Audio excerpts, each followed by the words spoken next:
So এখান থেকে শুরু হচ্ছে আমাদের হামহাম ট্রেকিং। আমরা জিপে করে এই গ্রাম পর্যন্ত আসছি, তারপরে এখান থেকে হাঁটা পথ এই বন জঙ্গলের মধ্যে দিয়ে আমাদেরকে ট্রেক করে যেতে হবে হামহাম পর্যন্ত। আমাদের সামনে লাল জার্সি পরা যে দাদাকে দেখতে পাইতেছেন, উনি আমাদের ট্যুর গাইড। উনি আমাদেরকে হামহাম পর্যন্ত নিয়ে যাবে আর নিয়ে আসবে। আমরা সবাই হাতে একটা করে বাঁশের লাঠি নিয়ে নিছি, যেহেতু হামহামের রাস্তা অনেক দুর্গম। সো এই লাঠিটা আপনার লাগবেই লাগবে। আপনারা দাদার হাতে নিশ্চয় একটা বড় দা দেখতে পাইতেছেন। শুধু ওনার হাতে না, যে কয়জন ট্যুর গাইডকে আমি দেখছি হামহামে তারা ট্যুর গ্রুপ নিয়ে যাচ্ছিল, তাদের সবার কাছেই কিন্তু এরকম বড় বড় দা ছিল। তো আমি আমার ট্যুর গাইড দাদাকে জিজ্ঞেস করলাম যে এই দাটা কিসের জন্য নিছেন।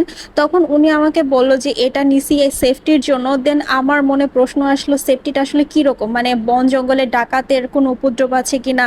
তখন উনি বলল যে না, ডাকাত টাকাত কোনো সমস্যা নাই, এখানে হচ্ছে পশু পাখিকে